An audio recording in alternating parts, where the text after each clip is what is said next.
Well, hello again, guys. This is Christian Bassar again, and with another installment of History Vice. Well, this week, or today, rather, wanted to do a This Week in History feature there. So we'll look at the past week, December 9th through the 15th, including today, 2012, but we'll also look at, this day in history for each of those days.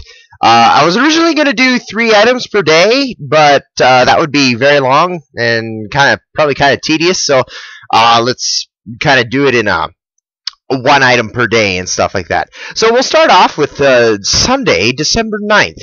So on December 9th, 536 AD, the Byzantine general Belisarius entered Rome.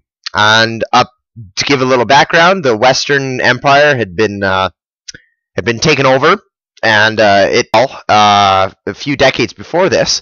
And Belisarius was the Byzantine Emperor Justinian I's leading general, and he fought many enemies, including the Sassanid Persians, the Goths, the Ostrogoths, and the Vandals.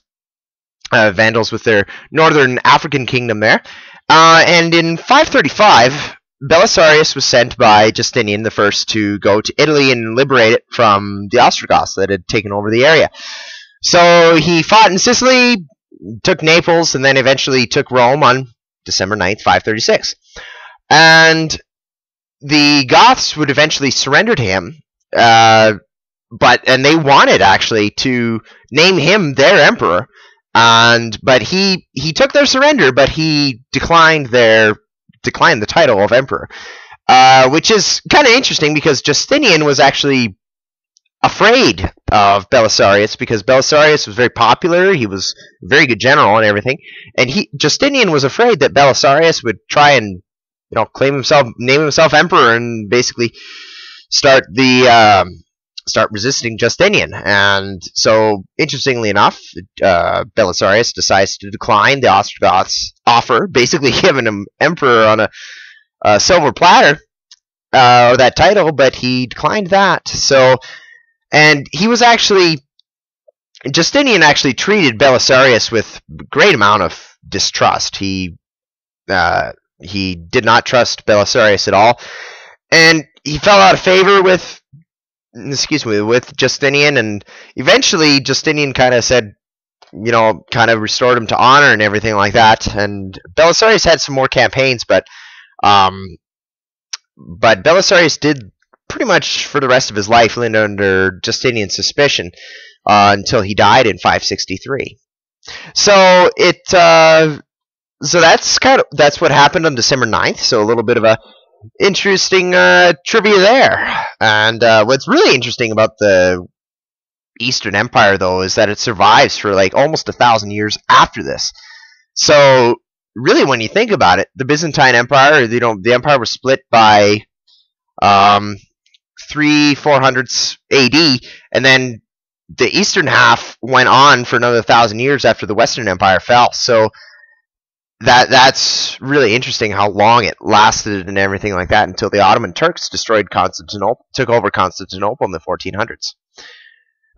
So let's go on to December 10th. This week it was Monday. And in 1996, Maurice Baril, a Canadian general, as the military advisor to the UN Secretary General, he advises the UN peacekeeping forces to stand down in Zaire. Now, it's not called Zaire anymore, but so the background to that is the Rwandan Civil War, of course, of 1994. It was one of the 20th century's greatest disasters. 800,000 Rwandans were killed in a period of about 100 days. That's like the quickest orgy of mass killing in history. The Holocaust, of course, killed 6 million people and everything like that, but that was over many years. That was over a little less than a decade, but this was 100 days, like 3 months, 3.5 months, I suppose. 800,000 people killed. I can't imagine. And it was also, in addition to being a great evil act, it was also one of humanity's greatest failures. We've certainly heard a lot about how the UN and the world basically failed to respond. basically just kind of sat on their haunches and look. This is one of the critical moments of the UN, when the UN had the opportunity to do things. Now, they were busy with the situation in Yugoslavia and other situations, but there's no excuse for a world body such as the UN with that power and that money behind it to just simply let that go. I mean, of course, we cannot prevent everybody from being safe. We can't keep everybody safe and everything like that, because obviously nobody can be everywhere 100% of the time and 100% effective all the time, because things will happen. But there's a difference between trying your best and failing than failing by doing nothing at all. The UN did do things, but Canadian General Romeo Dallaire, who's very critical of the UN mission in Rwanda, he wrote a book, Shake Hands with the Devil. That's another book that I have, and I would very much like to read that. To this day, he's very critical of the UN peacekeeping mission over there. And in short, there's a lot of backstory to this and all that, but there was a document that needed to be signed. It was called the Proposed Future Mandate and Force Structure of UN AMIR. And UN AMIR is an abbreviation for United Nations Assistance Mission for Rwanda. Okay. So in his book, Shake Hands with the Devil, Dallaire says that all this document needed was to be ratified. And if ratified, it would provide reinforcements and increased humanitarian aid. So reinforcements for the UN mission, military forces, extra forces to go in there. But the UN basically left the document alone, according to Dallaire, and left thousands of innocents to die. The UN military efforts were cursed with a lack of preparation and no tactical vision. And actually, since civil war was going on in Rwanda, the UN said, "Oh, we don't want our troops in there." So they kept the troops out on the very border of Rwanda and established safe zones for refugees and so on. Okay, that's fine, but this doctrine of neutrality kept people from being saved by the UN forces, where and a lot of French troops under Opération Turquoise they weren't even able to arrest murderers or take away the militia's weapons or anything, or disassemble roadblocks. That was not part of their jurisdiction. And to protect French neutrality, many murderers and genocidal people were able to pass through French safe zones with impunity. And this is definitely one of the UN's great failures. While the UN's objectives are good, at least that's the lip service it gives is good, very good. But and the UN, is it a better place? Is the world a better place because of the UN? In most cases, I would say yes, probably, because it is a body where governments can get together. But in cases like this is where the UN is uninvolved. UN uninvolved in peace. Where a lot of people need to realize that there are times when war is necessary. And in cases like that with Rwanda, if you're going to go to war for anything, let it be for the defense of other people, especially the innocents. And also let us remember that it was around this time, 94, shortly before that and shortly after, there was also genocide going on in Yugoslavia. When the Yugoslavia broke up and came Croatia and Bosnia and Serbia and everything like that, and there was a lot of fighting and a lot of evil going on there too. And if you look up the case of Srebrenica, just probably a cursory or a quick look will show that the UN failed there. And that is definitely something that everybody needs to remember, and the UN certainly needs to remember that as a government body, as a worldwide body, they are accountable. Or at least they should be.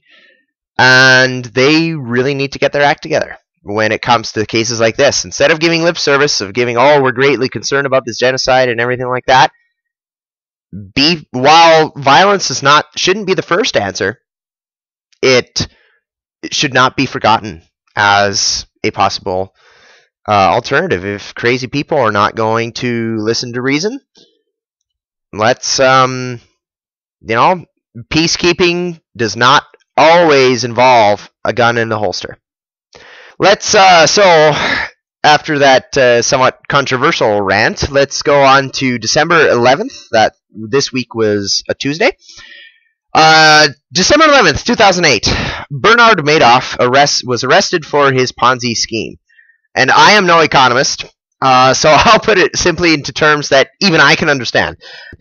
In the words of Edith Honan and Dan Wilchins, a Ponzi scheme is a swindle offering unusually high returns, with early investors paid off with money from later investors.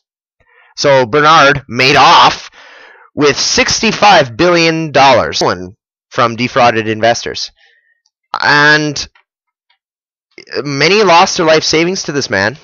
And in return, so this is a case where justice has been served. In return, he received 150 years in prison. Strange, since he's in his 70s. Good luck living through the sentence. And so in prison, so he's there, so he's going to die there, basically. And unfortunately, his eldest son committed suicide because in shame over his father's actions. And the Madoff case certainly shows that throughout history, his is one of many cases in history where greed destroys lives, perhaps even more than guns and cannons. In many ways. A lot of wars are started because of greed in the first place, but at least, as I mentioned in the Rwanda case, at least guns can be used to protect people. Except in Rwanda, apparently. But greed, a lot of people lost their life savings to this man, and although there is a lesson that we should be wise with our money and not just send it off, don't put all your life savings into one thing, but so greed is more of a destroyer than it may enrich someone's life for a little while, but a lot of times justice comes back to bite them, and there you go. Now, apparently, Robert De Niro is going to be in a movie. Apparently, this is old news. I just saw the article today about it, and while doing research for this video, and that article's from last year, but I haven't heard anything new about this film. But apparently, Robert De Niro is going to play Bernard Madoff in an upcoming film about the scheme. And if that movie is anything like Wall Street, I'm in. Wall Street was a great movie by Oliver Stone, and but a similar kind of idea, basically money and greed and stuff. And it was a great movie, very entertaining, and kind of a life morality play too. And so I might be checking this one out for sure with Robert De Niro. He's like, my money, it's gone. Anyway, December 12th, that was Wednesday this week. So December 12th, 1991, the Russian Federation gains independence from the USSR. There's a lot of Russian history in this week, actually. Maybe it's because it's winter.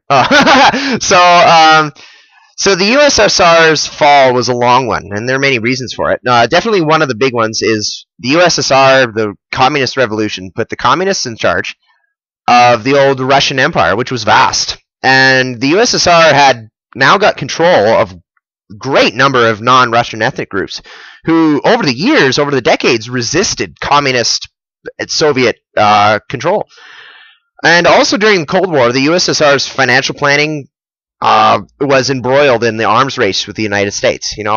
Anybody who lived through the Cold War heard all about that, and basically, who got more weapons than the other? The one with the most nukes at the ends wins. And but in this arms race, the country's needs were not met. And also, communism, in its quota-demanding economics, it's great for wartime. During World War II, it helped save the Russians helped Soviet Union, because obviously in that kind of thing you would need a quota. Okay, we need 150 tanks this week. We need, well, a lot more than that, but anyway, 150 tanks. We need this many soldiers. We need this much mining done. We need, blah blah blah. But during peacetime, that kind of quota economy causes a lot of waste, and that waste really hurt the Soviet economy. And also, kind of a third nail in the USSR's coffin was actually its last leader, ironically, Mikhail Gorbachev. Gorbachev, in response to a lot of the economic trouble that the Soviet Union was having, launched perestroika, which was rebuilding. This was a plan to rebuild and reinvigorate the Soviet economy. And also, simultaneously, Gorbachev had glasnost, which was a policy to increase freedom of speech around the USSR. And glasnost had unleashed a hailstorm of criticism against the Gorbachev government. And so basically, people in Poland had more freedom to express their views and how they did not want to be under Soviet rule anymore. More on that later. And so with that, and a lot of people were having a lot of pent-up political hatred against the USSR, and now they had the freedom to express it without being arrested and killed or thrown in prison, whatever. So across the USSR, there was all kinds of this patriotic fervor and talking against the government and whatever, and Gorbachev was unwilling to use military force to clamp down on these protests and everything like that. And also, perestroika did not act as quickly and did not bring as much economic reform and betterment, really, as he had promised. So it kind of failed. And so after the Baltic states rose their flags, kind of in this anti-USSR fervor, then other states followed, like Armenia, Ukraine, and everything like that. And then after all these protests, the hardline communists in August 1991, they launched a coup, actually, took Gorbachev and they kidnapped him, saying he was too ill to carry on. And with that, but a lot of people protested against that in Moscow and all these major cities and everything, and even soldiers refused to shoot down their fellow countrymen when the military ordered these new protests to be cracked down. And so the military kind of gave up too, and eventually the Soviet Union was dissolved for good in 1992. But and amazingly, the USSR split into 15 different countries. And perhaps even more amazingly, this revolution, so to speak, that broke up the USSR it definitely caused a lot less bloodshed than the communist revolution that created it. After the revolution and the communist revolution, there was the Civil War of 1919 to the 20 between the Reds and the Whites. And so, but after the breakup of the Soviet Union, there was not a whole lot of conflict and everything. Of course, there are still issues with not Kazakhstan, but Chechnya and all that. And certainly, Russia has been kind of bullying the states under it that are still part of the Russian Federation now. But so it's not without its problems. After all, Poland and Latvia and all those countries that did achieve independence, and Ukraine, they had to kind of build their own economies, and now Ukraine has kind of been caught in the middle of that with choosing a West versus Russia alliances and everything like that, and Russia's been kind of pushing them to kind of join their way and everything like that. So it's not without problems, but certainly there's been a lot less bloodshed over that. It's very interesting. And the largest country in the world splits up into 15 different countries, and there's no large-scale war. That's pretty amazing. Kind of in contrast to what I was talking about last time with revolutions, how they often turn out very much worse than the status quo. Let's see. So December 13th, this Thursday. Very closely tied to the last day, actually, which is very interesting. But except this time it's December 13th, 1981, not 1991. So in response to the growing power of the Solidarity movement, excuse me, Polish-speaking people, if I really butcher this, General Wojciech Jaruzelski, okay, declares martial law in Poland. The Solidarity movement was started in the year earlier, in 1980, and it was a workers' union demanding legislation for independent workers' union, increased rights for the Catholic Church, striking rights, and health system improvements. And this movement started in the Lenin shipyards in Gdansk, Poland. So On August 14th, 1980, a strike started, and Solidarity started that, and it was led by Lech Walesa. And Solidarity's ideas and the strikes kind of went throughout Poland. Despite censorship, a lot of people were hearing about it, and underground unions and everything like that were hearing about it, and they were inspired by this. And eventually, under pressure from the Soviets, General Jaruzelski decided to declare martial law, and Solidarity was delegalized. Some people were killed, actually, in harsh crackdowns by the government. But eventually, in 1985, Gorbachev's reforms, especially probably Glasnost, allowed Solidarity's members to be released, and they got back to work, and they struck again, leading to Solidarity being legalized in 1989. So 4 years later, Solidarity's back in action. Or legal action, anyway. And limited elections occurred later that year, and Solidarity, by now kind of a political party, had achieved surprising results. They swept through the Polish parliament, and it was limited elections. But that led to an end of a communist-led government. And later, in 1990, Lech Walesa became Poland's first elected president. And actually, for this little tidbit of Walesa becoming the president, I actually had a segment written up for that, because that actually happened December 12th, or December 9th, sorry. Also this week. So that's very interesting. You have Lech Walesa, and you have Gorbachev's reforms, and you have Solidarity, or you have Polish martial law being declared all within the same week on the calendar. Of course, different years, but same week. That's quite amazing, actually. So I did have that segment written for Walesa becoming president, and then I was going to write some background about Solidarity and everything like that. But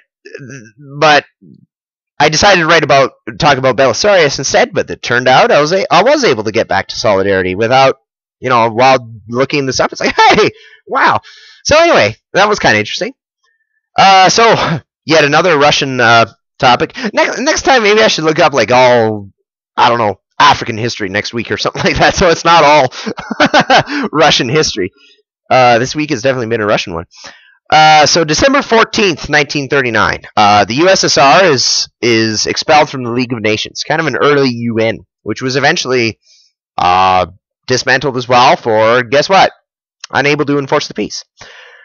So the USSR is expelled from the League of Nations, and why is that? Well, it started a winter war with Finland earlier that year, actually less than a month earlier, in November.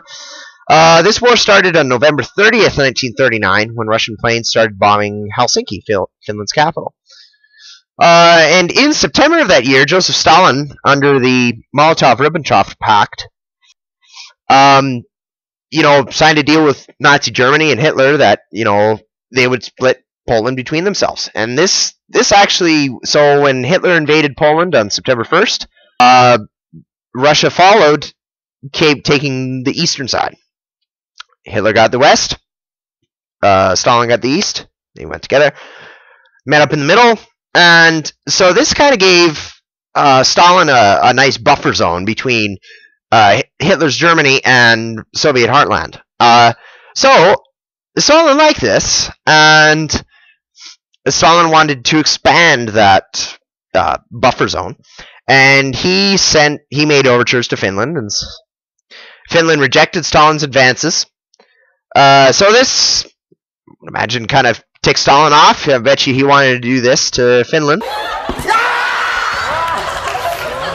So he started doing that.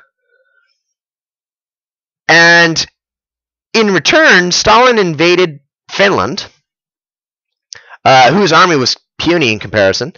Finns got together their 300,000 troops, got a bunch of reserves out, and ready to fight. But the Finns were actually able to repel every Soviet amphibious they were a small army, but they did a lot. And deep snow and freezing temperatures caused the Russians great trouble. It prevented them from Using certain equipment, it grounded their aircraft, and deep snow slowed Russian troops. And ironically, this general winter would actually save Russia later when the Germans invaded Russia 2 years later, which is very ironic. But the Finns, although outnumbered, they were excellent guerrilla fighters. And they would hit and run back before the big Soviet guns could be trained on them. And in their white clothing, they were able to camouflage themselves across the winter landscape and hit and run attacks. And the Finns, although again greatly outnumbered, the kill, a gamer would appreciate this, the kill-death ratio was amazing. The Finns were just slaughtering. And during the Battle of Suomussalmi, I hope I pronounced that right, there was a town that the Soviets wanted. It was a strategic point, and the Soviets wanted that. And in that battle, in late 1939 to probably early 1940, around that time, 30,000 Soviet troops were killed, and about 50 tanks destroyed. The Finns lost only 1,000 men. So, for every one of their troops killed, the Finns killed 30. I mean, that is just amazing.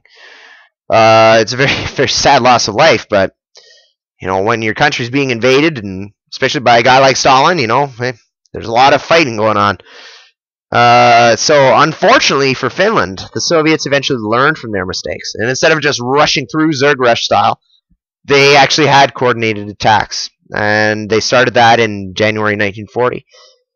And eventually, in March 2nd, the Treaty of Moscow was signed. And in this treaty, Finland gave up a bunch of border territory to Russia, and Stalin got the buffer zone, the Finnish buffer zone he wanted.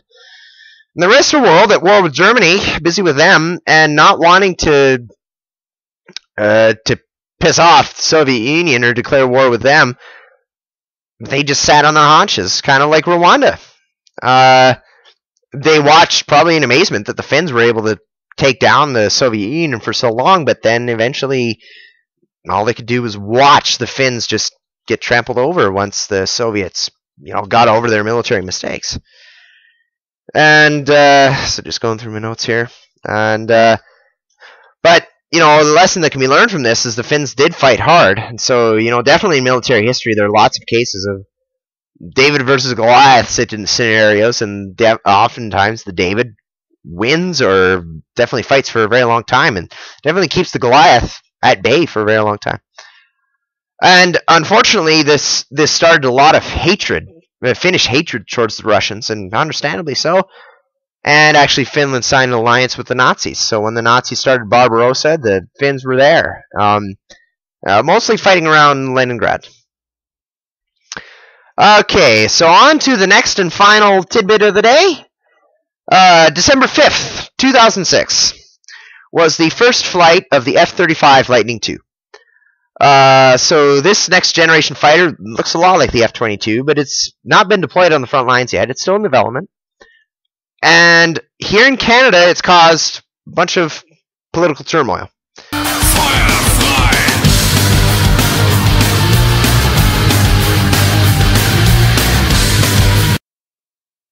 Well, actually, that was Ukrainian Parliament, but you get the idea. We don't get that violent here.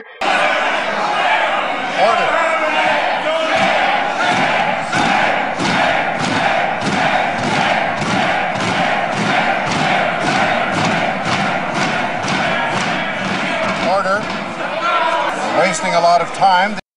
Yeah, no kidding, Mr. Speaker. And also, we seem to be wasting time with procurement of a fighter too, without putting forward a conservative agenda and without saying which party you should support or anything. But regardless of which party is in power, the military, while it's not the most important thing in the country, after all, where we aren't in immediate threat of danger of invasion, but at the same time, the military does need to be taken care of. And while Canada has treated its veterans very poorly, and that's definitely something that should be looked at, but also we should not forget the equipment. We have recently, over the last few years, we've gotten new and improved Leopard 2 tanks from Germany, new cargo planes, and everything. But our fighter fleet is aging. Our F-18 fleet is aging. Although they did an amazing job in Libya in last year's campaign. They did an amazing job, but our planes have been existing for a very long time. And yes, they may be maintained, but eventually old machines will be they do need to be replaced. And the F-35 has been an effort to do that. And although the government has not been completely upfront about the costs, but I heard a very good point where a lot of times the conservative government has put forward numbers for the development of the fighter, so that's why their number has been a little less than a lot of other projections, which also include the full picture, which include the procurement and development plus the maintenance costs. So in that way, they could have been more upfront, but the reality is that new fighter procurement is expensive. And actually, according to Dr. Mark Maybury, he's the U.S. Air Force's chief scientist, the F-35's costs, current operating costs, would be less than the operating costs of the current F-18. So, and check it out in Canadian Defense Reviews, issue 8, volume 18, issue 4. It's very important, very interesting that way. So likely now Canada has since canceled the F-35 procurement project. So more than likely they'll probably go for a bidding process, which a lot of people have been calling for. And what the reality is that new fighters are needed. The reality, I mean, that's just a reality of military life. And as Bill Fawcett says, if you have an expensive military arm, either support it fully or not at all. Halfway support guarantees defeat. So, that is my little bit of a ranting session there for History of the Week. But I hope you enjoyed it. And if you'd like to point out any issues in the video, feel free to comment and everything like that. And sources, so you can see them. I've written them down on the video itself. And I must give credit to the Today in History app, which is available on the Google Store, Google App Store. I downloaded it. It's a free app, and it's very useful. It's very interesting. Like, you can just click on it, and then it lists all kinds of things, and then it kind of downloads Wikipedia articles and everything like that. But here I tried to avoid Wikipedia as much as possible. Some of the pictures are from WikiCommons and everything like that. But I tried to avoid Wikipedia as much as possible, so I tried to get things from other sources, including books and everything like that. So anyway, I hope you enjoyed this video, and I will have Fujiwara wish you a great weekend.